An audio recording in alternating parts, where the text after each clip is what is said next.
Hi everyone. तो आज की इस वीडियो में हम पढ़ने वाले हैं जितने भी विलियम वर्ड्सवर्थ के 17 कोट्स। अब ये 70 कोट्स कहाँ के होंगे? ये विलियम वर्ड्सवर्थ के वर्क्स के होंगे, यानी कि उनके पोयम से होंगे ये कोट्स। ठीक है, तो उनकी पोयम से होंगे। लाइक जो मैंने लास्ट टाइम मैंने 50 कोट्स कराए थे और उस पर क्वेश्चन भी करा दिया था, MCQs। पहले तो थ्योरी कराया था, देन MCQs भी प्रैक्टिस भी करा दिया था। आज इस वीडियो में वहाँ पे कुछ ही कवर हो पाया था, जैसे टिंटन अबे, आपका इमॉर्टैलिटी ओड और प्रिल्यूड, रेजुलेशन एंड इंडिपेंडेंस। तो ये 4 पोयम कुछ मतलब वहाँ पे हुआ था, और भी एक था, एक दो था। लेकिन आज के इस वीडियो में आज हम विलियम वर्ड्सवर्थ के जो इम्पोर्टेंट हैं, like the world is too much with us, London 1802, daffodils, ये सारी चीज़ें आज हम इस वीडियो में पढ़ने वाले हैं। जो सब नहीं पढ़ेंगे, जो मेन लाइन है, इंपॉर्टेंट लाइन है, उनके बारे में हम पढ़ने वाले हैं। स्टार्ट करते हैं सेशन को।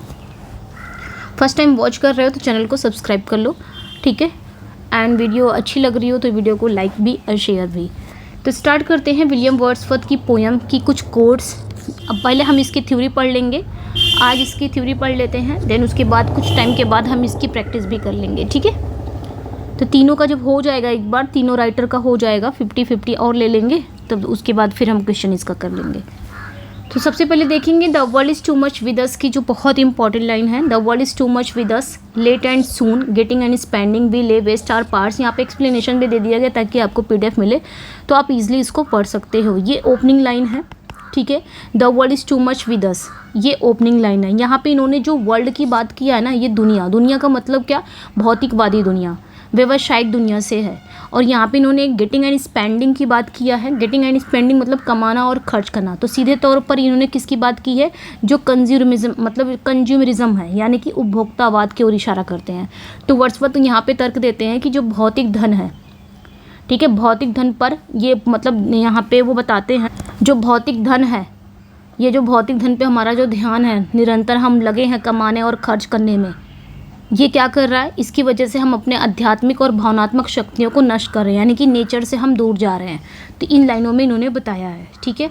आगे चलते हैं। लिटिल वी सी, ये भी लाइनें काफ़ी इंपॉर्टेंट है, इसी पोएम की हैं। The world is too much with us की हैं, ये भी लाइनें काफ़ी इंपॉर्टेंट है। मतलब जो पूछे जाएंगे, जो इंपॉर्टेंट है वो ही लाइनें हम पढ़ रहे हैं, ऐसा नहीं कि पूरी पोएम ही पढ़ने जा रहे हैं, ठीक है। Little we see in nature that is ours, तो ये भी लाइनें काफ़ी इंपॉर्टेंट है। इन लाइनों भी, ये जो लाइनें हैं ना, ये मॉडर्न मनुष्य के नेचुरल दुनिया से अलगाव को दिखाता है। यानी कि जो मॉडर्न मनुष्य है, जो आज कमाने और खर्च करने में लगा हुआ है, वो नेचर से कितना अलग हो गया है, नेचर से दूरी कैसे, उसने नेचर से कैसे दूरी बना ली है। यानी कि दुनिया में भौतिकवाद में डूबे रहने के कारण हम नेचर के साथ सही से जो हमारा रिलेशन है नेचर के साथ, एक आध्यात्मिक रिलेशन है, उसको खो दिया है हमने। और अब हम अपनेपन की भावना को महसूस भी नहीं करते जो नेचर के साथ हमारा है। ये चीज़ें हैं, ठीक है। नेक्स्ट पे आएंगे। We have given our hearts away a sordid boon, तो ये भी लाइनें काफ़ी इंपॉर्टेंट है। सॉर्डिड बून, इसमें ऑक्सीमोरोन है, इसलिए ये काफ़ी इंपॉर्टेंट हो जाती हैं लाइनें, ठीक है। सॉर्डिड बून, बून मतलब वरदान, सॉर्डिड मतलब घिनौना वरदान, ऐसे कैसे हो सकता है? We have given our hearts away sordid boon, तो ये काफ़ी इंपॉर्टेंट है। ये एक ऑक्सीमोरोन है। बून का मतलब क्या होता है? वरदान। सॉर्डिड मतलब घिनौना। तो ये जो सॉर्डिड है ना, ये जो एडजेक्टिव है, पोएट ये सॉर्डिड बोल के, पोएट जो हैं, जो विलियम वर्ड्सवर्थ है, वो अपनी नफ़रत को बता रहे हैं, ठीक है। वो कह रहे हैं कि हमने किसी कीमती चीज़ को, किसी बेकार और भ्रष्ट करने वाली चीज़ के लिए व्यापार कर दिया। यानी कि कीमती चीज़ को, नेचर हमारे लिए हमारी कीमती चीज़ है, और उस कीमती चीज़ को, बल्कि हम बेकार चीज़, यहाँ पे किसकी उन्होंने बात की है? भौतिक धन की, जो हम कमाने और खर्च करने में लगे हैं, उसके लिए हमने अपनी कीमती चीज़ को अपने आप से दूरी बना लिया, ठीक है। कीमती चीज़ जो कि हमारा नेचर से था, उससे हमने अलगाव कर लिया। किस लिए? किसी बेकार और भ्रष्ट करने वाली चीज़ को पाने के लिए, ठीक है। इसमें इन्होंने ये बताया है। नेक्स्ट पे आएंगे। This sea that bares her bosom to the moon. अब एक लाइन को समझाना है तो उतना अच्छे से मीनिंग हो नहीं पाएगी, ठीक है। अगर पूरी पोएम एक साथ पढ़ते तो पूरा पोएम को मैं पूरा साथ लेके चलती और अब मीनिंग भी अच्छे से हमको समझ में आती। अब उस एक पोएम की जो इंपॉर्टेंट लाइन है उसी को निकाला गया है, तो एक लाइन जितना मैं समझाने की कोशिश कर रही हूँ, ठीक है, फिर भी मैं समझाने की कोशिश कर रही हूँ, ठीक है। This sea that bares her bosom to the moon, ये जो लाइनें हैं, ये लाइनें क्या हैं? This is a powerful example of personification, ये एक पर्सोनिफिकेशन है, ठीक है। क्योंकि यहाँ पे जो सी है, सी को यहाँ पे मानवीकरण दिया गया है, किसी नॉन लिविंग चीज़ को इंसान की तरह दिखाया जाना। तो ये जो शी है, शी को यहाँ पे एक जीवित स्त्री के रूप में बताया गया है जो चंद्रमा के साथ एक सुंदर रिश्ते में है। तो ये नेचर के प्रति इंसान की मतलब मरी हुई प्रतिक्रिया के बिल्कुल विपरीत है। ठीक है, तो आगे चलते हैं। For this for everything we are out of tune. ठीक है, तो ये भी लाइनें काफ़ी इंपॉर्टेंट हैं, बहुत इंपॉर्टेंट है। For this for everything we are out town.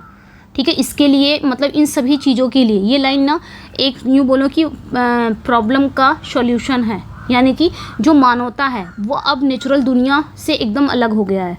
इन्होंने एक बात यहाँ पे किया, out of tune. Out of tune क्या होता है, जैसे कि आप कोई नेचुरल वाद्य यंत्र, जैसे कोई संगीत वाद्य यंत्र है जो लायर होता है, जब वो टूट जाता है तो उसको जब बजाओ तो क्या वो ट्यून से वो सुर में बजेगा, क्या वो हारमोनी बना पाएगा?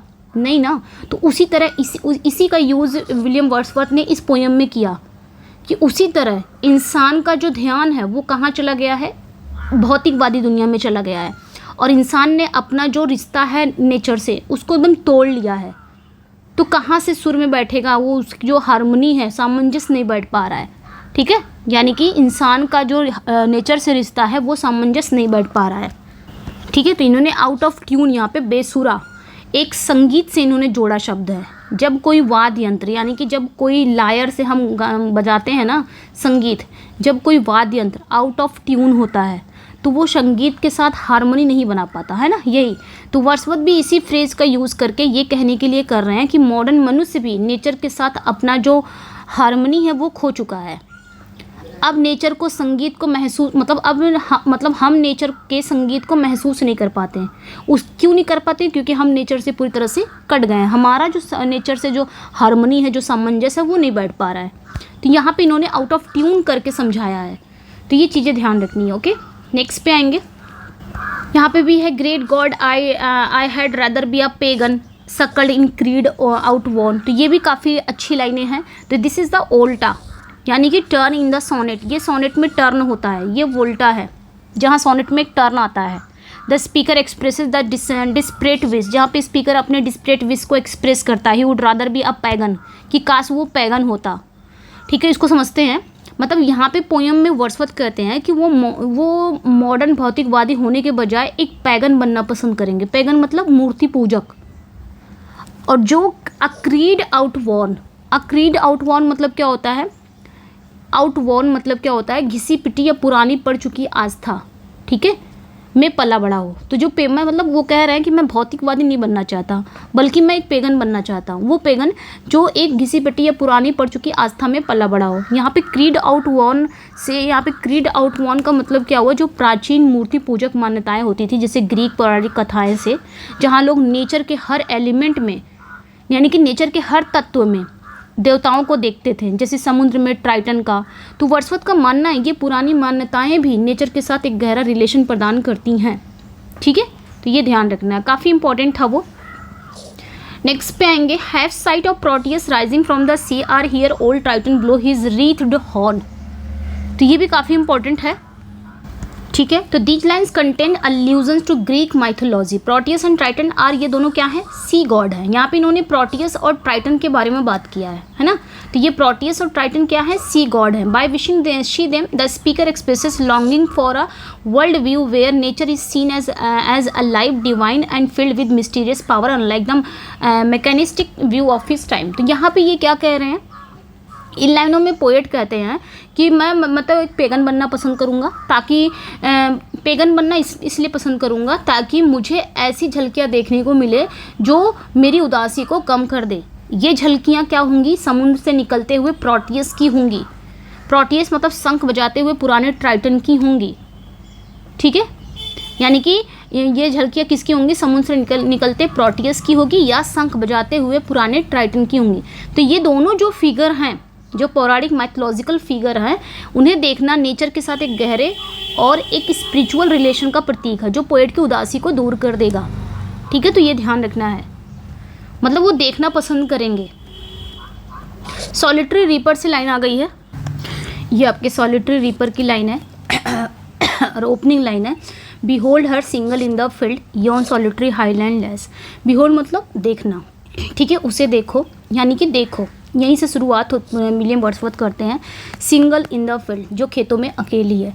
यहाँ पे सिंगल जो है ना सिंगल मतलब भी अकेला होता है, सॉलिटरी दोनों का मतलब अकेली होती है। तो यहाँ पे पोएट ने अकेलेपन पे जोर दिया है, ठीक है, जो इन सिंगल बोल के, ठीक है। यॉन सॉलिटरी हाईलैंड लेस, यानी कि सॉलिटरी लेस मतलब पहाड़ी लड़की, ठीक है, जो अकेली पहाड़ी लड़की है। तो ये पोएम की ओपनिंग लाइन है, तो ये ध्यान रखना है। अगली जो लाइन है ये भी काफ़ी इंपॉर्टेंट है। तो स्टॉप हेयर आर जेंटली पास, फिर आगे कहते हैं कि या तो रुके रहो या तो धीरे से निकल जाओ, ठीक है। एक लड़की है यहाँ पे कहा जा रहा है कि खेत में एक अकेली लड़की है, उसे देखो, ये लड़की कैसी है, पहाड़ी लड़की है। फिर वो कुछ गा रही है, ठीक है। फिर यहाँ पे क्या कहते हैं कि स्टॉप हेयर, या तो रुके रहो या फिर चले जाओ। तो पोएट नहीं चाहते कि लड़की का जो गीत है या उसके अकेले काम में कोई खलल पड़े, ठीक है। Alone she cuts and binds the grain, वो अकेले ही फसल को क्या कर रही है, काट रही है और उसे बाइंड कर रही है, ठीक है। यहाँ पे भी ये भी लाइन काफ़ी इंपॉर्टेंट है। तो यहाँ पे मतलब गाना गाते हुए एंड सिंग्स अ मेलनकली स्ट्रेन, और वो एक मतलब यहाँ पे जो कहा जा रहा है पोएट यहाँ पे कह रहे हैं कि वो अकेले काट रही है और फसल को क्या कर रही है, बांध रही है। And sings a मेलनकली strain, मेलनकली strain मतलब क्या होता है, उदासी धुन, उदास धुन, और वो एक उदास धुन में गा रही है। वो गाना तो गा रही है लेकिन उसके गाने का जो सेंस है उससे पता चल रहा है, मुझे गाना तो समझ में नहीं आ रहा है लेकिन गाने का सेंस से पता चल रहा है कि हाँ वो कोई उदास कोई गाना होगा, उदास कोई धुन होगी, ठीक है। नेक्स्ट पे आएंगे, O listen for the vale profound is overflowing with the sound. तो ये भी काफ़ी इंपॉर्टेंट लाइन है यहाँ पे भी। और इस लाइन में ना हाइपरबली है, ये ध्यान देना। Powerful use of auditory imagery, इन्होंने इसमें एक ऑडिटरी इमेजरी का यूज़ किया है, एक शक्तिशाली यूज़ किया है। यानी कि लड़की की जो अकेली आवाज़ है, लड़की जो गा रही है ना, उसकी आवाज़ इतनी ज़्यादा शक्तिशाली है, इतनी पावरफुल है कि पूरी घाटी, उसकी आवाज़ ना पूरी घाटी में गूंज रही है, ठीक है। इस तरह इन्होंने बताया है। फिर आगे कह रहे हैं, ये भी लाइन इंपॉर्टेंट है। No nightingale did ever chant, कोई भी नाइटिंगल इतना अच्छा नहीं गाएगी जितना अच्छा ये लड़की गा रही है। More welcome notes to weary bands, तो ये एक सिमली है यहाँ पे। इन लाइन में क्या है, सिमली है, क्योंकि इन्होंने किससे यहाँ पे एक सिमली है, मतलब जिसमें फसल काटने वाली जो है लड़की है उसकी गीत की तुलना ये बुलबुल से करते हैं, ठीक है। बुलबुल यानी कि कोई भी नाइटिंगल इतना अच्छा नहीं गा सकती जितना अच्छा वो गाती है, ठीक है। तो ये ध्यान रखना है। फिर आगे है, A voice so thrilling near was heard in spring time from the cuckoo bird, ये भी काफ़ी इंपॉर्टेंट है। तो यहाँ पे एक और सिमली आ जाता है, another सिमली, एक और simile, this time comparing her voice to the cuckoo. इस बार ये उसकी लड़की के वॉइस की जो कंपैरिजन है वो किससे करते हैं, कुकू से करते हैं। यहाँ पे किससे करते हैं, नाइटिंगल से करते हैं। ये क्वेश्चन अक्सर करके पूछा जाता है, मैंने भी पूछा था जब कराया था, ठीक है। तो ये अक्सर करके पूछा जाता है कि वर्ड्सवर्थ जो लड़की की गाना है उसकी जो वॉइस है वो किन दो बर्ड से कंपैरिजन करते हैं, तो कुक्कू एंड नाइटिंगल। तो ये चीज़ें ध्यान रखनी है, ठीक है। थ्रिलिंग मतलब यहाँ पे उन्होंने थ्रिलिंग कहा है, थ्रिलिंग मतलब काफ़ी रोमांचक है, यानी कि उस लड़की की जो आवाज़ है, जो सॉन्ग है वो काफ़ी रोमांचक है। पोएट यहाँ पे सुझाव दे रहे हैं कि इसमें गहरी, अधिक गहन भावना है जो साधारण खुशी से परे है, ठीक है। फिर ये भी लाइन इंपॉर्टेंट है, ये आई भी है एग्जाम में। Will no one tell me what she sings, कोई मुझे बताएगा वो क्या गाती है। पोएट को समझ में नहीं आ रहा है, ये एक रिटोरिकल क्वेश्चन है, ठीक है। ये एक रिटोरिकल क्वेश्चन है that marks a shift in the poem, ठीक है, जो पोएम में एक शिफ्ट लाता है, यानी कि एक मोड़ का प्रतीक है पोएट जो है, ठीक है।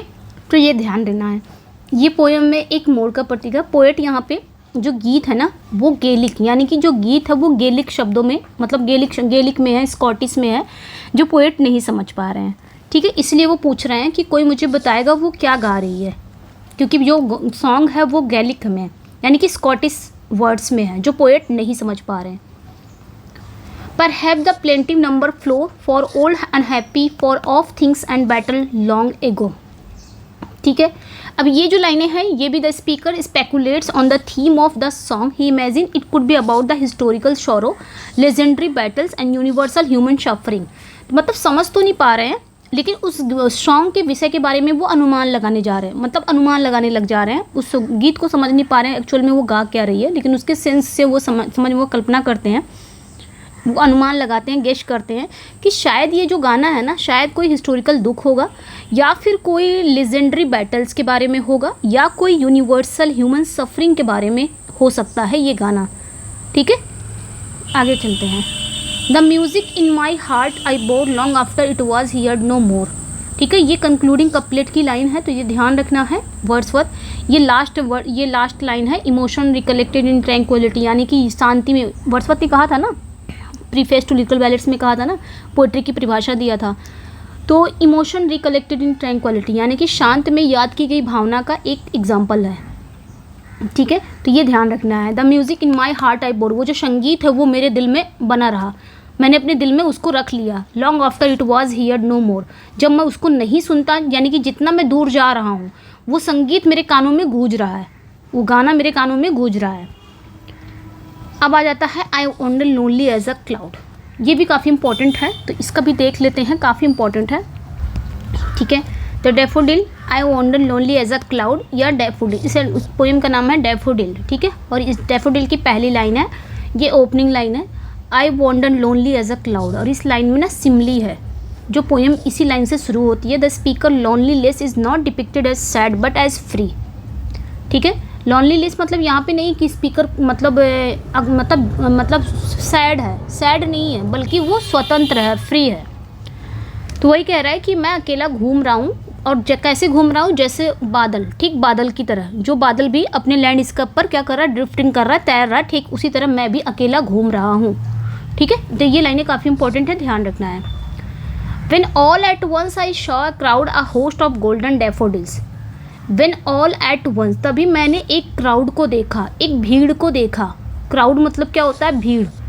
आ होस्ट, होस्ट मतलब भी होता है झुंड। किसका, गोल्डन डैफोडिल्स का, सुनहरे डैफोडिल्स का, सुनहरे फूलों का। तो यहाँ पे इन्होंने जो वर्ड्सवर्थ हैं, क्राउड मतलब होता है भीड़, होस्ट मतलब झुंड, ये जो शब्द इन्होंने यूज़ किया है ये डैफोडिल्स की पर्सोनिफाई करते हुए, मतलब उन्हें अलग अलग फूलों के रूप में नहीं बल्कि एक लिविंग पर्सन के रूप में देखा है। ठीक है, तो ये ध्यान रखना है। Fluttering and dancing in the breeze, ये लोग क्या कर रहे थे, ये लोग फ्लटरिंग कर रहे थे, मतलब डांस कर रहे थे। ठीक है, फ्लटरिंग मतलब यहाँ पे फ्लटरिंग कौन करेगा, डांस कौन करेगा, इंसान करेगा ना, फूल थोड़ी ना करेंगे। लेकिन यहाँ पे इन्होंने फूलों को पर्सोनिफाई कर दिया, मानवीकरण दे दिया है। तो इन्होंने यही कह रहे हैं, वो आगे कह रहे हैं मानवीकरण दे दिया कि फ्लटरिंग कर रहे थे वो। ठीक है, और क्या कर रहे थे, डांसिंग कर रहे थे जब हवा चल रही थी। फिर continuous as the star that shine and twinkle on the milky way, तो ये भी ध्यान रखना। ठीक है, तो ये जो लाइनें हैं ना, ये कॉस्मिक सिमली है, या आप बोलो ये हाइपरबली है इसमें, इन लाइनों में। ठीक है, कॉस्मिक यानी कि कॉस्मिक सिमली मतलब एक ब्रह्मांडीय तुलना की जा रही है, और हाइपरबली भी है। तो पोएट जो है ना, पोएट डैफोडिल्स का जो अंतहीन फैलाव, यानी कि पोएट्स की नज़र जहाँ तक जा रही है, ये फूल वहाँ तक फैले हुए हैं, जो डैफोडिल्स का फूल है वो वहाँ तक फैले हुए हैं, और उस फैले हुए फूलों की तुलना पोएट किससे करते हैं, मिल्की वे में, यानी कि आकाश गंगा में अनगिनत अनलिमिटेड तारों से करते हैं। ठीक है, तो ये ध्यान रखना है। 10,000 saw at a glance, ये भी इंपॉर्टेंट लाइन है। फिर ये भी इंपॉर्टेंट लाइन है, 10,000 saw at a glance, मैंने एक ही नज़र में कई बार देखा। फूलों की भारी संख्या को पोएट कह रहे हैं कि मैं एक ही नज़र में कई बार देखा, तो ये भी एक हाइपरबली ही है। ठीक है, the waves beside them dance but they out did the sparkling waves in Glee. तो नेचर जो है, नेचर को कैसे दिखाया गया, जॉयफुल। ठीक तो यहाँ पे ये नेचर को क्या दिखा रहे हैं, नेचर को एक आनंदमय और एकीकृत इकाई के रूप में दिखाया गया, यानी कि यूनिफाइड एंटाइटी के रूप में दिखाया गया नेचर को। और कहा जा रहा है कि जो लहरें हैं, ठीक है, जो वेव्स हैं, जो लहरें हैं और जो फूल हैं, वो दोनों क्या कर रहे हैं, डांस कर रहे हैं और खुशी में हैं। A poet could not but be gay in such a jocund company, तो ये भी लाइनें आपके इसी में आती हैं, काफ़ी इंपॉर्टेंट है। पोएट यहाँ पे क्लियरली रूप से अपनी इमोशन को बताते हैं। जोकन मतलब क्या होता है, जोकन मतलब हंसमुख। तो जोकन शब्द वो डैफोडिल्स के खुश मिजाज साथियों के रूप में बता रहे हैं। ठीक है, ये लाइन जो है ये पोएट की भूमिका पर प्रकाश डालती है। नेचर मतलब नेचर के आनंद को ग्रहण करना और उसे कला में बदलना है। ठीक है, तो a poet could not but be gay in such a jocund company. ठीक है, मतलब यहाँ पे कहा जा रहा है कि पोएट इतनी खुशमिजाज संगत को देखकर खुश हुए बिना नहीं रह सकता। मतलब यहाँ पे पोएट क्या कह रहे हैं कि हज़ारों संख्या में पोएट जो है ना, वो हज़ारों संख्या में सुनहरे डैफोडिल्स फूलों को एक साथ झील के किनारे हवा में झूमते हुए देखते हैं। और ये नज़ारा इतना खूबसूरत और इतना आनंद से भरा हुआ है कि पोएट कहते हैं कि कोई भी इंसान, स्पेशली एक पोएट जिसका दिल बहुत ही सेंसिटिव होता है, ऐसे खुशगवार माहौल में उदास नहीं रह सकता। उसे खुश होना ही पड़ेगा। ये डैफोडिल्स का जो झूमता हुआ, मतलब झील के किनारे ये डैफोडिल्स के फूलों को जो देखेगा, ठीक है, उसे खुश होना ही पड़ेगा। तो ये फूलों की कंपनी को जोकंड, इन्होंने फूलों की कंपनी को, जो फूलों का जो झुंड है उसको उन्होंने जोकंड कहा है, हंसमुख, खुश मिजाज कहा है, जैसे वो उनके दोस्त हों। ठीक है, तो ये ध्यान रखना है। For oft when my couch I lie in vacant or pensive mood, क्योंकि अक्सर जब मैं अपने सोफे पर लेटा होता हूँ, ठीक है, काउच मीन्स क्या होता है, सोफ़ा, क्योंकि अक्सर जब मैं अपने सोफे पर लेटा होता हूँ तो वेकेंट मतलब खाली मन से या कुछ गहरी सोच में डूबा हुआ। पोएट कहते हैं कि जब मैं उस नज़ारे को देखने के बाद अपने घर पे होता हूँ और कभी अकेले में या अपने सोफे पर आराम कर रहा होता हूँ, तब मेरा जो मन है या तो बिल्कुल खाली होता है, वैकेंट मूड में होता है, या फिर किसी पेंसिव मूड में होता है। पेंसिव मूड मतलब किसी सोच में डूबा होता है। ठीक है, तो यहाँ पे ये भी ध्यान रखना है, this mark the shift from the past experience to its present effect. ठीक है, तो पास्ट एक्सपीरियंस का उनका जो प्रेजेंट इफेक्ट पे पड़ रहा था। दे flash upon that inward I which is the bliss of solitude. आगे क्या कहते हैं, वे दे मतलब फूल, वो डैफोडिल्स, ठीक है, ये डैफोडिल्स को ही वो बोल रहा है। ओके, कह रहे हैं कि वे यानी कि फूल अचानक मेरे मन की आंखों के सामने चमक उठते हैं। दे फ्लैश मतलब चमकना, flash upon that inward eye, मेरे आंखों के सामने, ठीक है, which is the bliss of solitude, जो कि अकेलेपन का सबसे बड़ा सुख है, सबसे बड़ा आनंद है। तो यहाँ पे इस लाइन से हम इस लाइन को जोड़ते हैं। ठीक है, मतलब ऐसे ही, मतलब वो कह रहे हैं ना कि जब भी मैं अकेला होता हूँ, कभी अकेले सोफे पर अपने आराम कर रहा होता हूँ, या खाली वेकेंट मूड में होता हूँ, या पेंसिव मूड में होता हूँ, तो मैं ऐसे ही खाली और सोचते हुए पलों में क्या करता हूँ, अचानक उन डैफोडिल फूलों के खूबसूरत सीन को याद करता हूँ। यानी वो जो खूबसूरत सीन है वो मेरे इनवर्ड आई, मेरे आंखों के सामने आ जाते हैं, मैं याद करता हूँ। फिर पोएट कहते हैं यही तो अकेलेपन का यानी कि सॉलिट्यूड का ब्लिश है, यानी कि अकेलेपन का सबसे बड़ा आनंद है। जब आप अकेले हो और आपके पास याद करने के लिए इतनी सुंदर चीज़ें हों, तो अकेलापन भी एक वरदान बन जाता है, ये पोएट का कहना है। काफ़ी इंपॉर्टेंट लाइन है।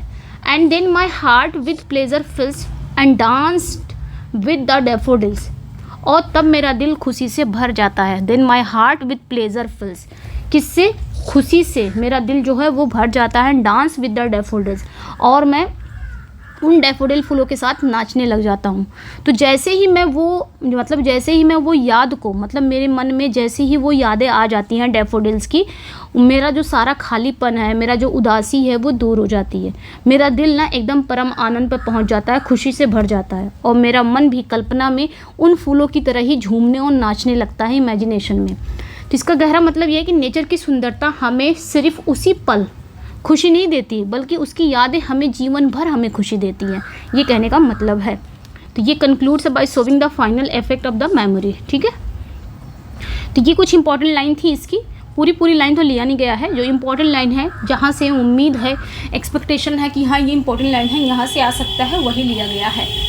फिर इसके बाद अभी तो हम इसको पढ़ रहे हैं थ्योरी, लेकिन इसके बाद फिर इसका प्रैक्टिस देखेंगे। जब सब मिक्सअप रहेगा तब आपको समझ में आएगा, ठीक है, तब आप वहाँ पे प्रैक्टिस करोगे। अब आ जाएंगे लंदन 1802 पे। लंदन 1802 में यहाँ पे लंदन 1802 जिन्हें हम टू मिल्टन भी कहते हैं, इसकी भी जो इम्पोर्टेंट लाइन है वो देख लेते हैं, जो इम्पोर्टेंट लाइनें हैं। ठीक है, तो इस पोयम में पोएट अपने समय की इंग्लैंड का जो नैतिक सामाजिक पतन है, मॉरल एंड सोशल डीके, उस पर दुख जता रहे हैं और पुराने महान पोएट जॉन मिल्टन को याद कर रहे हैं। तो मिल्टन को वो याद करते कहते हैं, Milton thou shouldst be living at this hour, Milton तुम्हें इस समय जीवित होना चाहिए था।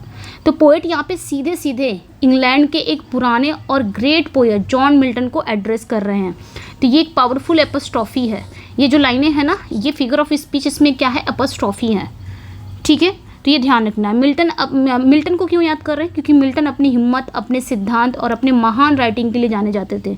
तो वर्ड्सवर्थ को लगता है कि उनके समय 1802 में इंग्लैंड की हालत बहुत ख़राब हो गई है। 1802 में उनके समय यानी कि वर्ड्सवर्थ के समय इंग्लैंड की जो हालत है वो बहुत ख़राब हो गई, इसलिए वो मिल्टन जैसे महान पर्सनालिटी को पुकार रहे हैं और कह रहे हैं काश आप आज जिंदा होते। ठीक है, फिर ये भी इंपॉर्टेंट लाइन है, England hath need of thee she is a fen of stagnant water.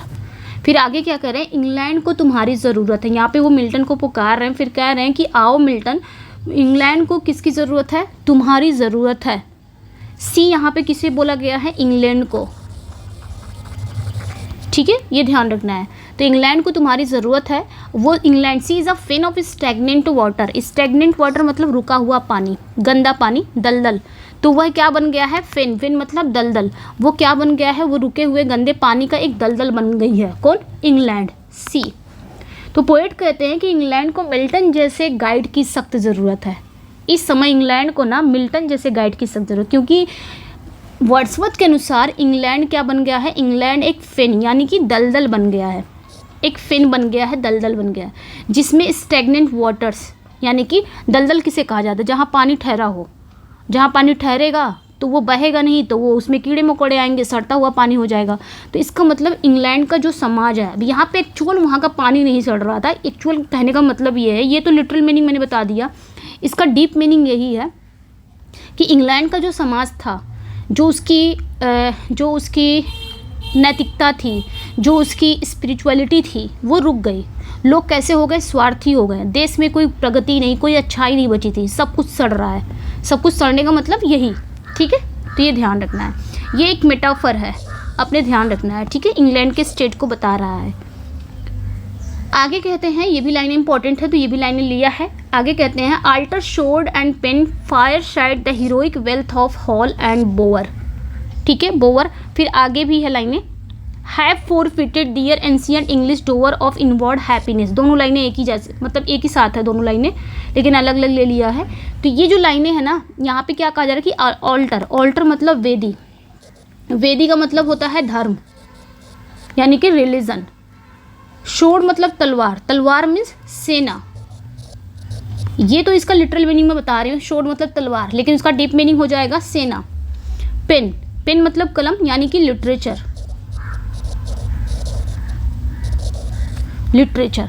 तो यहाँ पे वो कह रहे हैं कि जो वेदी है यानी कि जो रिलीजन है, जो सेना है, जो लिटरेचर है, वो घर परिवार और माहौल के शान शौकत, घर परिवार और माहौल का जो शान शौकत है, ठीक है, इन सब ने अपनी उस पुरानी इंग्लिश विरासत को खो दिया है, जो कभी अंदरूनी खुशी की थी।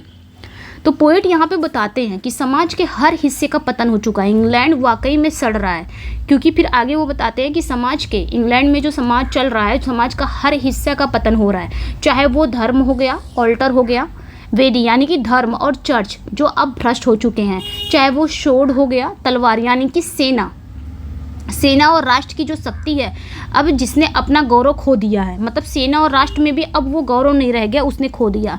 चाहे वो पेन, पेन मतलब लिटरेचर, ठीक है, यानी कि जो राइटर थे वो भी अब सच नहीं लिखते, वो भी अब बिक चुके हैं, अब सच नहीं लिखते।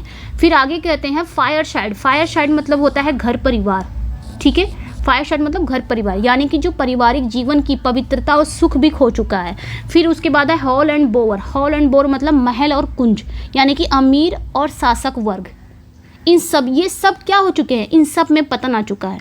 तो पोएट कहते हैं इन सभी में अपनी एंशिएंट इंग्लिश बोअर को गवा दिया है, अपनी प्राचीन अंग्रेजी जो विरासत इनको मिली थी, सब कुछ इन्होंने गवा दिया। ये विरासत कैसी थी, अंदरूनी खुशी, इनवर्ड हैप्पीनेस थी, ठीक है, ये कैसी थी, इनवर्ड हैप्पीनेस थी ये विरासत, तो ये ध्यान रखना है, ठीक है। अच्छा, ये डोवर है, तो ये अपने ध्यान रखना है, मतलब एंशिएंट इंग्लिश डोवर को गवा दिया है। और ये जो विरासत थी, ये अंदरूनी इनवर्ड हैप्पीनेस थी यानी कि सच्ची आत्मिक और नैतिक खुशी।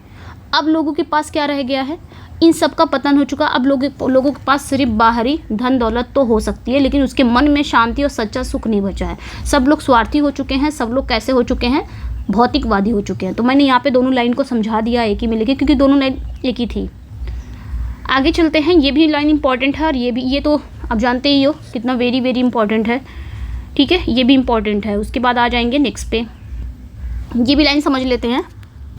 फिर ये भी लाइन इंपॉर्टेंट है, फिर कह रहे हैं we are selfish man oh raise us up return to us again, मतलब हम लोग क्या होगा, वी आर सेल्फिश मैन, हम स्वार्थी लोग बन गए हैं, अरे हमें ऊपर उठाओ, रेज अस अप, हमें ऊपर उठाओ, रिटर्न टू अस अगेन, हमारे पास फिर से लौट आओ। तो पोएट अपने समय के इंग्लिश लोगों की तरफ से बोलते हुए कहते हैं, अपने समय के, जिसमें 1802 में जो इंग्लैंड की जो हालत है, इंग्लिश लोगों की तरफ से बोलते हैं, कहते हैं हम सिर्फ अपने बारे में सोचने वाले सेल्फिश हो गए हैं। मतलब हम लोग क्या हो गए हैं, अब ऐसे हो गए हैं कि सिर्फ अपने बारे में सोचते हैं, स्वार्थी हो गए हैं।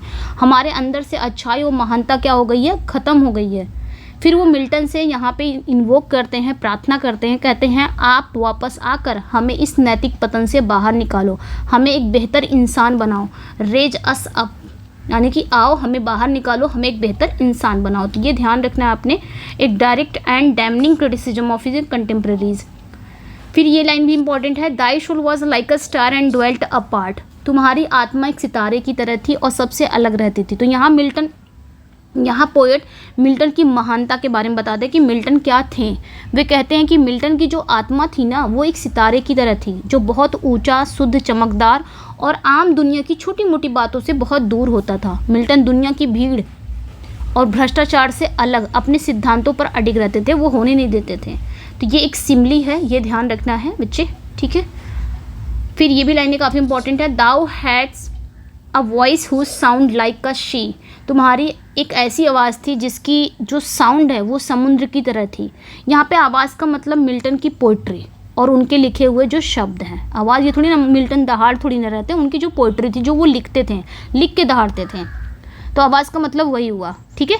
तो अनदर सिमली है, यहाँ पे भी ध्यान रखना है, यानी कि मिल्टन के शब्दों में समुद्र जैसी गहराई थी, पावर थी और ग्रैंडर थी। जैसे समुद्र की लहरें शक्तिशाली होती है, बहुत पावरफुल होती है, वैसे मिल्टन की पोइट्री भी लोगों पर गहरा असर डालती थी। तो ये थी कुछ इंपॉर्टेंट लाइनें जो बहुत इंपॉर्टेंट थी। अब यहाँ से मैंने सोचा कि कुछ लूसी पोएम का भी ले लिया जाए, क्योंकि ये भी इंपॉर्टेंट है लूसी पोएम का भी। अच्छा, लूसी पोएम की सीरीज का मैंने लिया, लूसी पोएम का नहीं लिया है, वो छूट गया है, वो हम नेक्स्ट में ले लेंगे। और मैथ्यू पोएम्स भी लिया है मैंने इसमें, जो मैथ्यू पोएम्स में आपकी दी फाउंटेन वगैरह आती है ना, वो वाला भी ले लिया है।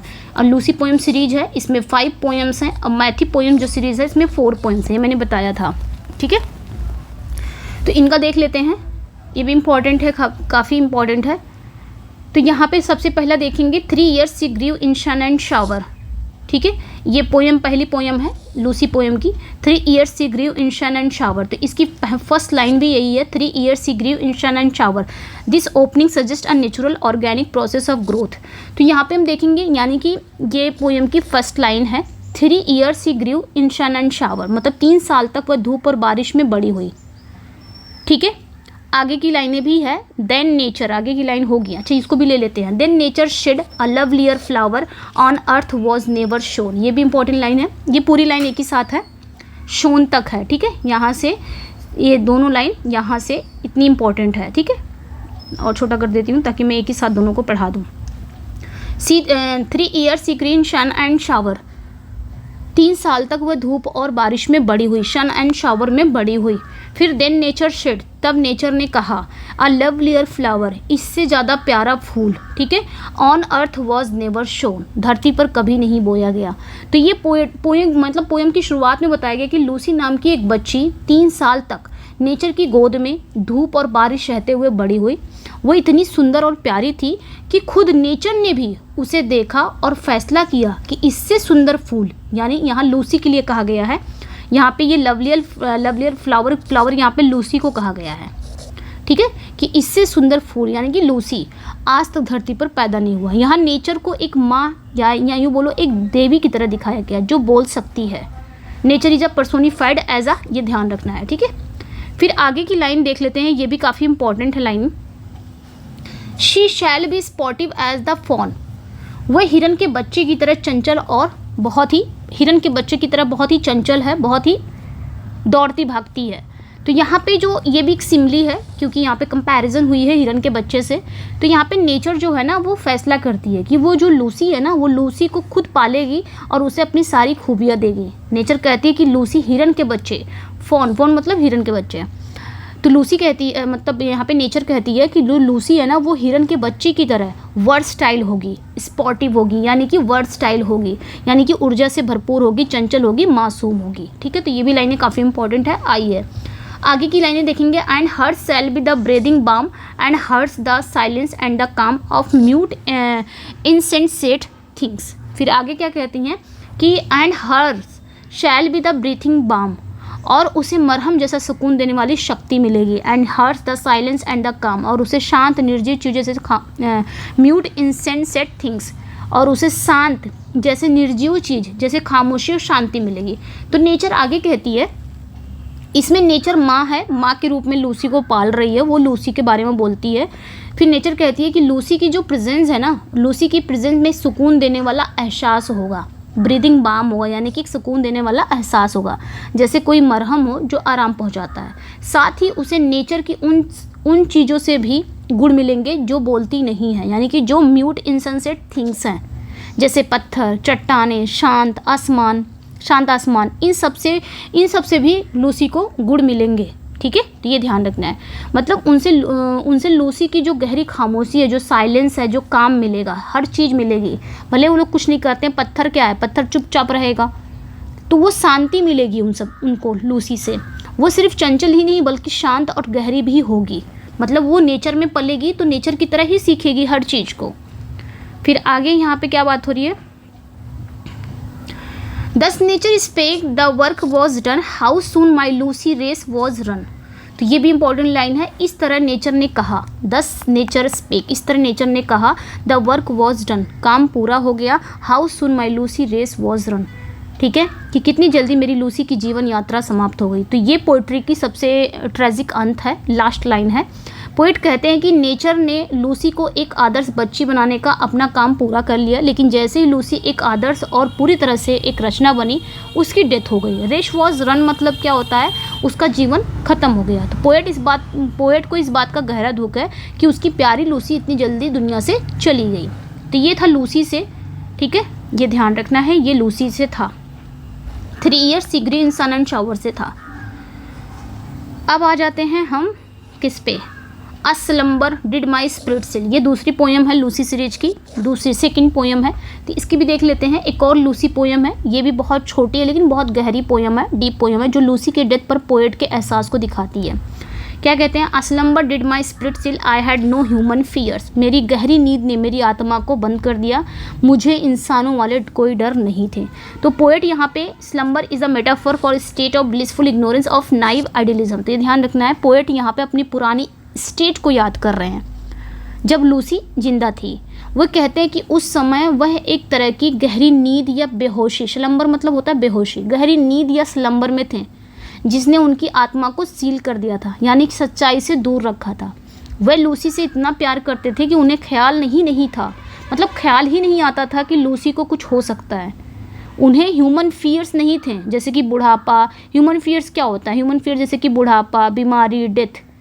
तो वो सोचते थे लूसी हमेशा वैसे ही रहेगी, उसे समय छू नहीं सकता। लेकिन अब जब लूसी की डेथ हो चुकी है तो उनकी वह नींद टूट गई। ठीक है, उसके बाद की पोयम है ये। हाँ, यहाँ पे लूसी जिंदा थी, यहीं पे लूसी इनकी डेथ हुई, उसके बाद की ये कहानी बता रहे हैं। ठीक है, फिर आगे की बात है, ये भी लाइन इंपॉर्टेंट है। She seemed a thing that could not feel that touch of earthly years.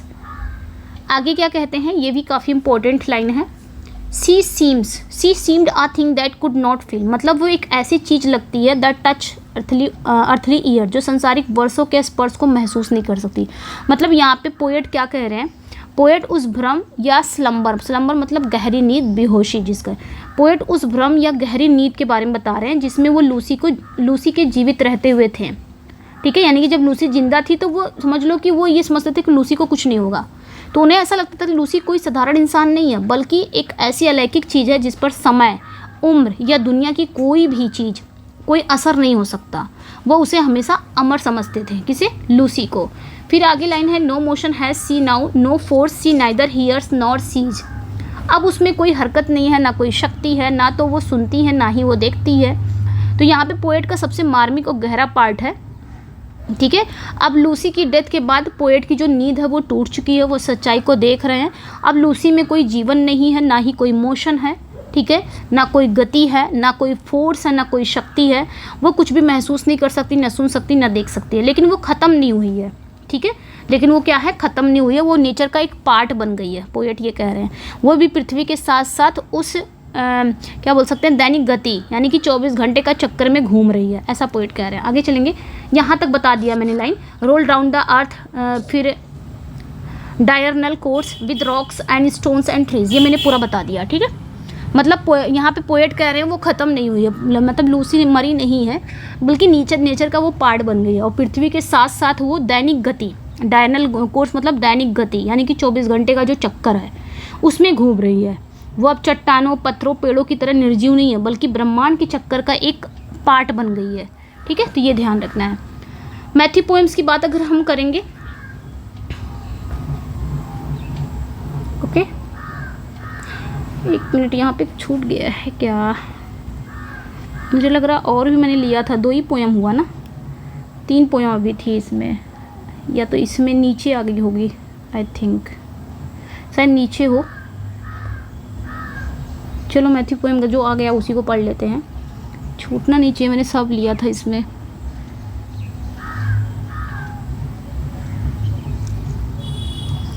एक मिनट, तो ये मैथ्यू पोएम का द 2 अप्रैल मॉर्निंग की लाइन है। मैथ्यू पोएम में जो है ना, मैथ्यू पोएम सीरीज है, इसमें 4 पोएम्स हैं।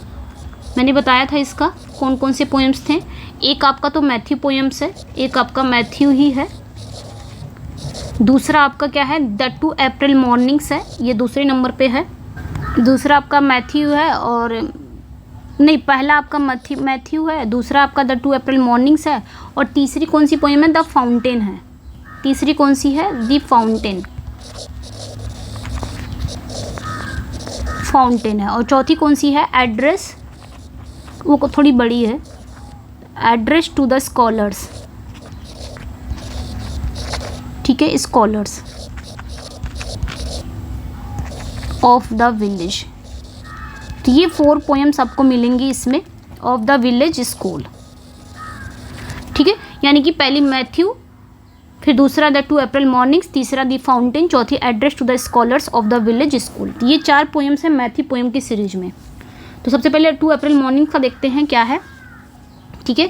ये जो पोएम है ना, ये वर्ड्सवर्थ के, मतलब ये जो पोएम है ये वर्ड्सवर्थ की कोई कहानी, कोई घटना ही सुनाती है। क्या कह रहे हैं, we walked along while bright and red uprose the morning sun. तो ये जो लाइनें हैं, we walked along while bright and red uprose the morning sun, आगे की भी लाइनें हैं, my school master he said to me was a severe and formal man. तो ये जो लाइन है ना, ये दोनों लाइन एक ही साथ आती है कि वी वॉक्ड अलोंग, हम साथ साथ चल रहे हैं, ठीक है। वाइल ब्राइट एंड रेड, जब चमकीला लाल सुबह का सूरज उग रहा था, uprose the morning sun, वही जब चमकीला और लाल सुबह का सूरज उग रहा था, निकल रहा था। माई स्कूल मास्टर, मेरा जो स्कूल मास्टर है, मेरे स्कूल के मास्टर हैं, ही सेड टू मी, उन्होंने मुझसे कहा, was a severe and formal man, एक बहुत सख्त और बहुत ही औपचारिक व्यक्ति थे। तो ये जो पहली लाइन है ना, ये बहुत ही सुंदर है, सुबह के बारे में, सुबह के सीन को बता रही है जहाँ 2 लोग साथ चल रहे हैं। यहाँ वर्ड्सवर्थ की पोएट्री में एक आम दृश्य है। दूसरी लाइन में पोएट कोई व्यक्ति है जो अपने स्कूल मास्टर को याद कर रहा है, जो बहुत ही कठोर है, सीवियर है, बहुत ही फॉर्मल है, नियम का पक्का है। तो वर्ड्सवर्थ अक्सर अपने समय की कठोर शिक्षा प्रणाली की भी आलोचना करते थे, जो बच्चों की कल्पना को दबा देती है। तो ये ध्यान रखना है। I looked at him and something told I could not construe his reply. आगे कहते हैं, आई लुकड एट हिम, मैंने उसकी ओर देखा, एंड समथिंग टोल्ड, और किसी चीज़ ने मुझे बताया, I could not construe his reply, मैं उसके उत्तर का अर्थ नहीं समझ सका। तो यहाँ पे जो पोएट है ना, जो स्पीकर हैं, जो वर्ड्सवर्थ हैं, वो क्या कर रहे हैं, ठीक है, मतलब यहाँ पे एनेक्डोट फॉर फादर पोएट्री से है, ठीक है, ओके। तो ये था, अब आगे चलते हैं। यहाँ पे हम देखेंगे, सी gave me eyes, C gave me years and humble care and delicate fear. ये जो लाइनें हैं ना, ये लाइनें आपकी स्पैरो नेस्ट की है, ठीक है, दी स्पैरो नेस्ट की है।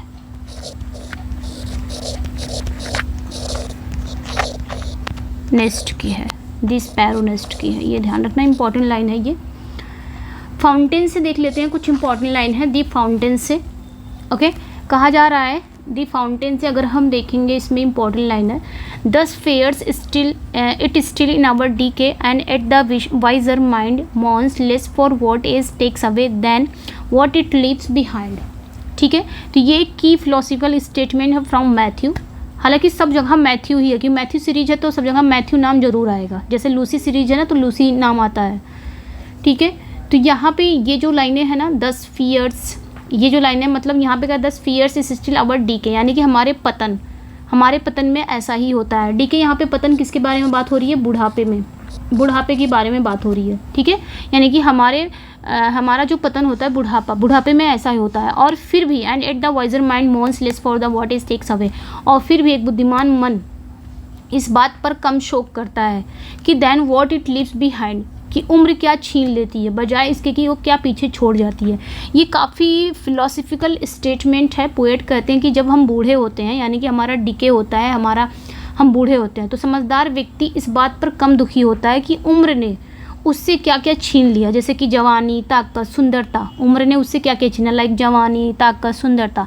इसके बजाय वो इस बात पर ज़्यादा दुखी होता है कि उम्र अपने पीछे क्या छोड़ गई, जैसे कड़वाहट, पछतावा, बुरी आदतें, कठोर दिल। असली दुख उन चीज़ों का खोने का नहीं है जो अच्छी थी, बल्कि उन बुरी चीज़ों के साथ जीने का जो हमारे साथ रह गई। इसमें ये पोएट कहते हैं। नो चेक नो स्टे, आगे की भी लाइन है, ये भी इंपॉर्टेंट है, फाउंटेन की ही लाइन है। No check no stay this streamlet fears how merely it goes, 12 murmur on 1,000 years and flow as now it flows। ये सब आपको याद रखना है। जब मैं प्रैक्टिस कराऊंगी तो आपने ये चीज़ें याद रखनी है।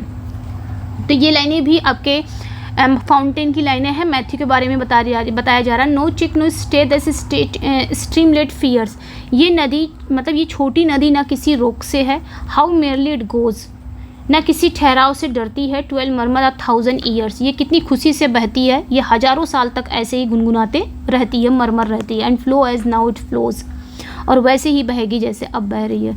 तो यहाँ मैथ्यू जो कि एक बूढ़े और दुखी इंसान है, एक छोटी नदी स्ट्रीमलेट को देख रहे हैं। वे कहते हैं कि ये नदी हमेशा खुश रहती है, मेनली इट गोज़, इसे कोई नहीं रोक सकता, ये आज जैसी है हज़ारों साल बाद भी वैसे ही रहेगी।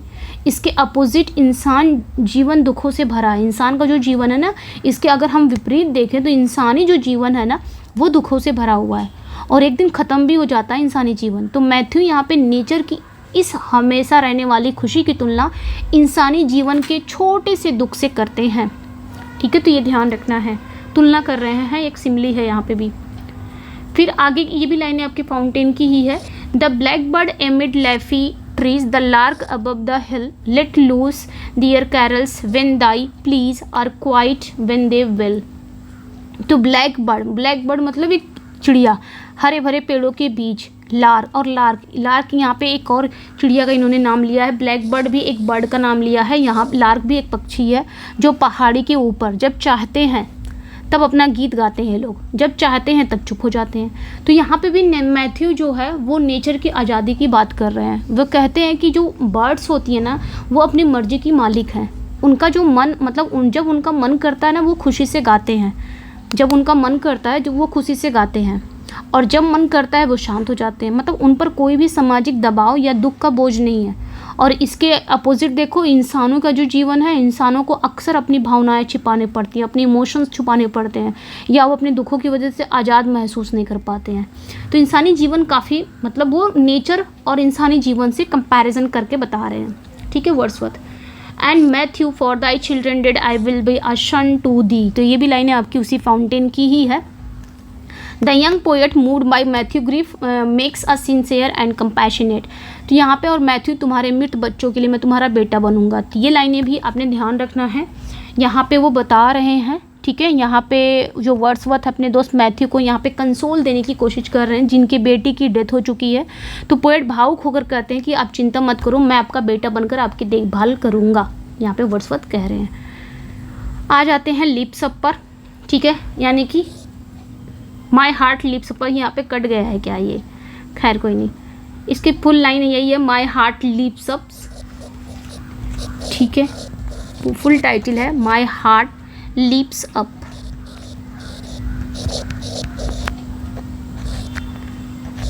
ये लाइन है जिन्हें हम द रेनबो के नाम से भी जानते हैं, काफ़ी इंपॉर्टेंट है, इसको भी देख लेते हैं। मैंने इसमें कोशिश की है ना ख़त्म करने की, मतलब तो माई हार्ट लीव्स अप ये जो है आके देखते हैं। शॉर्ट प्रोफाउंड लिरिक है ये, ठीक है, ये आपने ध्यान रखना है। लाइन्स विद एक्सप्लेनेशन अगर हम देखेंगे, my heart leaves up when I behold a rainbow in the sky. मेरा जो दिल है ना वो my heart leaps up, leaps मतलब उछलना, व्हेन आई बिहोल्ड, खुशी से उछलना, मेरा जो दिल है ना वो खुशी से उछल पड़ता है। व्हेन आई बिहोल्ड, जब मैं देखता हूँ, क्या चीज़ देखता हूँ, रेनबो इन द स्काई, जब मैं इंद्रधनुष आसमान में देखता हूँ तो मेरा जो दिल है वो खुशी से उछल पड़ता है। पोइट कहते हैं कि जब भी वो स्काई में, आसमान में इंद्रधनुष देखते हैं तो उनका दिल एक बच्चे की तरह खुशी से भर जाता है। तो ये एक नेचुरल और गहरी खुशी है जो उनके अंदर से आती है जब भी वो रेनबो को देखते हैं। तो this line expresses a spontaneous instinctual and joyful reaction to the natural phenomena. ठीक है, आगे देखेंगे। ठीक है, तो ये हो गया, आगे देखते हैं। फिर आगे क्या है, ये भी लाइन इंपॉर्टेंट है। So was it when my life began, ये भी लाइनें काफ़ी इंपॉर्टेंट है। So was it when my life began, speaker assert that this joyful response to nature is not new feeling but has been with him since his earliest childhood. तो यहाँ पे poet क्या कहते हैं कि ऐसा ही तब था जब मेरा जीवन शुरू हुआ था। मेरा जीवन शुरू मतलब बचपन, मेरे बचपन में भी ऐसा था, ऐसा ही अब है जब मैं एक वयस्क आदमी बन गया हूँ। तो सो was it when my life begin, जब मेरी जीवन की शुरुआत हुई थी। पोएट बताते हैं ये खुशी कोई नई खुशी नहीं है कि आज मैं इंद्रधनुष को आसमान में देखकर मेरा दिल खुशी से उछल पड़ रहा है, ये कोई नई खुशी नहीं है। जब मैं बच्चा था ना तब भी इंद्रधनुष को देखकर मुझे ऐसी ही खुशी मिलती थी, और आज जब मैं बड़ा हो गया हूँ तब भी यह एहसास बिल्कुल वैसा ही है, वही बचपन वाली फीलिंग है उनका। मतलब ये वर्ड्सवर्थ का नेचर के प्रति प्रेम समय के साथ बदला नहीं है, वही प्रेम है। फिर कहते हैं अच्छा यहाँ तक हो गया ये पूरा, ये भी लाइनें याद रखना है, दोनों लाइनें हैं। So was it when my life begin, so is it now I am a man, पूरी लाइनें हैं। So be it when I grow old or let me die, फिर आगे कहते हैं, ये भी इंपॉर्टेंट लाइनें हैं। So it be when I grow old or let me die, ऐसा ही तब भी होगा जब मैं बूढ़ा हो जाऊंगा वरना मुझे मौत आ जाए। तो ये पोइट्री की सबसे पावरफुल लाइन है। पोएट यहाँ पे प्रार्थना कर रहे हैं कि जब वो बूढ़ा हो जाएं, जब वो बूढ़े हो जाएं तब भी इंद्रधनुष को देखकर उनके दिल में वही चाइल्ड लाइक वंडर, यानी कि बच्चों जैसी खुशी बनी रहे। वे कहते हैं कि अगर उन्हें नेचर से ये जुड़ाव खो दिया, ये जो जुड़ाव उनका जो रिलेशन है ना नेचर के साथ, अगर ये जुड़ाव वाकई में ख़त्म हो गया तो अगर उनका दिल ऐसी सुंदरता को देखकर खुश होना बंद कर दिया तो समझ लो वो जीना नहीं चाहेंगे। उनके लिए नेचर से ये रिश्ता उनके जीवन का आधार है। मतलब जब तक मैं जीवित रहूँ मैं इंद्रधनुष को देखकर, नेचर को देखकर ऐसे ही खुश होता रहूँ जैसे मैं बचपन में हूँ। अगर ऐसा नहीं हुआ कि मैं किसी उम्र के किसी पड़ाव में हूँ और वहाँ पे मुझे नेचर के ये इंद्रधनुष को देखकर वो खुशी नहीं हुई तो मैं मरना पसंद करूँगा। ठीक है, तो ये भी लाइनें अच्छी हैं। The child is the father of the man, तो यहाँ पे ये लाइनें कहते हैं, काफ़ी इंपॉर्टेंट लाइनें हैं। ये आपके रेनबो की ही लाइनें हैं, लेकिन एज अ ये एपिग्राफ में, ये ओड इंटीमेशन ऑफ इमॉर्टैलिटी में एपिग्राफ के रूप में वहाँ पे भी है, तो ये ध्यान रखना है ये लाइनें। तो यहाँ पे पोएट कहते हैं एक फेमस पैराडॉक्स है ये। ठीक है, बच्चा ही वयस्क यानी कि आदमी का पिता होता है। ये सुनने में थोड़ा अजीब और उल्टा लग सकता है क्योंकि असल में तो पिता बच्चे को जन्म देता है, लेकिन पोएट क्या कह रहे हैं यहाँ पे। ठीक है, पोएट क्या कह रहे हैं, पोएट यहाँ पे इस लाइन में एक बहुत गहरा फिलोसफिक थॉट व्यक्त कर रहे हैं। वो इनका मतलब ये हो कि शारीरिक रूप से नहीं बल्कि मानसिक और भावनात्मक रूप से है। ठीक है, तो ये ध्यान है, यानी कि बचपन ही भविष्य का न्यू है। Childhood is the foundation of the future. ठीक है, इसका सबसे सीधा इंपॉर्टेंट मतलब ये है कि एक इंसान का बचपन उसके आने वाले पूरे जीवन का फाउंडेशन होता है, नींव होता है। जैसे एक मजबूत नींव पर ही एक मजबूत घर खड़ा किया जाता है, ठीक उसी तरह बचपन की जो एक्सपीरियंसेस हैं, बचपन की जो आदतें, हैबिट्स हैं, बचपन की जो सीख हैं, जो सोच हैं, वही तय करते हैं कि वह व्यक्ति बड़ा होकर कैसा बनेगा, कैसा इंसान बनेगा। ठीक है, इसलिए ई लाइन का यही मतलब हुआ, the child is the father of the man. तो हमारा आज का जो पर्सनालिटी हमारे बचपन का ही नतीजा है। ठीक है, जैसे फॉर एग्जांपल अगर कोई बच्चा बचपन में नेचर से प्यार करना सीखता है तो बहुत पॉसिबिलिटी है कि बड़ा होकर वो नेचर का सम्मान भी करेगा। बचपन से ही अगर जैसे कोई बच्चा है बचपन से ही फीमेल के लिए काफ़ी रिस्पेक्ट दिखाता है फीमेल को लेके, तो बड़ा होगा तो उसके अंदर वही रहेगा क्योंकि वो बचपन से ही होता है। तो यहाँ पे वही बोल रहा है कि बचपन की जो आदतें रहेंगी, जो अनुभव रहेंगे, जो सोच रहेंगे, वही तय करेंगे कि एक व्यक्ति बड़ा होकर कैसा बनेगा ये व्यक्ति। तो इसका ये मतलब हुआ। And I could wish my days to be bound each to each by natural piety. तो ये भी इंपॉर्टेंट लाइन है, ये पूछा ही जाता है। ठीक है, ध्यान रखना है। ओके, ये भी काफ़ी इंपॉर्टेंट लाइन है। तो ये भी important. The poem concluding desire है natural piety is Wordsworth term for a quasi religious, ठीक है। तो ये भी काफ़ी नेचुरल पिटी मतलब जो प्राकृतिक श्रद्धा है, जो नेचर को लेकर उनका श्रद्धा है, नेचर को वो पूछते हैं, वर्ड्सवर्थ का शब्द है। विच मीन्स नेचुरल दुनिया के लिए धार्मिक जैसी श्रद्धा प्रेम जो वर्ड्सवर्थ करते हैं, जिस तरह हमारा श्रद्धा होता है, तो वर्ड्सवर्थ का श्रद्धा कहाँ पे है, वो नेचर में है। वे चाहते हैं कि उनके जीवन में नेचर के साथ इस गहरे और स्पिरिचुअल रिलेशन का ये जो धागा है वो हमेशा बना रहे, ठीक है। अब आगे देखेंगे, फेमस लाइन है चाइल्ड इज फिर से ये रिपीट हो गया, the child is the father of man repeated for emphasis. तो ये भी लाइनें रिपीट हुई हैं। तो ये थी कुछ लाइनें, कैसी लगी अपना फीडबैक ज़रूर दीजिएगा, और कुछ छूटेगा तो फिर हम कर ही लेंगे, रिवीजन कर ही रहे हैं, सब कुछ कोशिश किया है इसमें कंप्लीट करने का, लेकिन छूटा है वहाँ पे। जैसे मैंने वो लूसी पोएम की 3 पोएम्स का नहीं ले पाया, ठीक है, वो छूट गया है, देख लेंगे जब हम प्रैक्टिस करेंगे ना, तो उसमें मैं ले लूँगी उसको। कैसा लगा अपना फीडबैक ज़रूर दीजिएगा। इसमें मैंने कोशिश किया है कि कंप्लीट करूँ वर्ड्सवर्थ का। बाकी तो 50 हमने कोड कर ही लिया था ना, वर्ड्सवर्थ की बाकी जो 50 कोड है वो मेरे चैनल पर है, जाके ज़रूर चेकआउट करिएगा। उसके बाद ये वाली वीडियो देखिएगा, इसमें भी 50 है। 50 का 70 कोड थे, लाइक पूरा देखो तो 70 के अराउंड थे कोड जो हमने कर लिए हैं, इंपॉर्टेंट थे। कैसा लगा अपना फीडबैक ज़रूर दीजिएगा। मिलते हैं नेक्स्ट वीडियो में। Thank you for watching, bye bye. और ये जो the child is the father of man है ना, वो ओल्ड इंटीमेशन ऑफ इमॉर्टैलिटी का एपिग्राफ भी है, तो वो ध्यान रखना है। बाय बाय बच्चे, मिलते हैं नेक्स्ट वीडियो में। Thank you for watching. पढ़ते रहिएगा, एग्ज़ाम होगा, टलेगा नहीं, एग्ज़ाम होगा। अगर टल भी गया, आप अपना काम करते रहो ना भाई, काहे इतना टेंशन में हो कि एग्ज़ाम नहीं होगा। एग्ज़ाम होगा, इलेक्शन आ रहा है, इलेक्शन से पहले एग्ज़ाम होगा, बस इतना ध्यान रखना है, ठीक है। इसलिए ध्यान दो बस पढ़ने में, पूरा दिन मत पढ़ो, लेकिन पढ़ाई ज़रूर करो। पढ़ाई से एकदम छूटो भी मत, लेकिन हाँ पढ़ाई से एकदम किनारा ही कस लो, ऐसा कुछ नहीं है। पूरा दिन मत पढ़ो, मैं ये नहीं कह रही पूरा दिन बस पढ़ते रहो, वो पागल हो जाएगा इंसान, पूरा दिन पढ़ता रहेगा, वो भी मत करो। लेकिन हाँ पढ़ाई से एकदम अलगाव मत करो, ठीक है। पढ़ते रहो 2-3 घंटे, लेकिन पढ़ते रहो, जिससे आपका रिवीजन हो, एक बेस्ट रिवीजन करते रहो बस। चलिए फिर मिलते हैं नेक्स्ट वीडियो में। Thank you for watching, bye bye.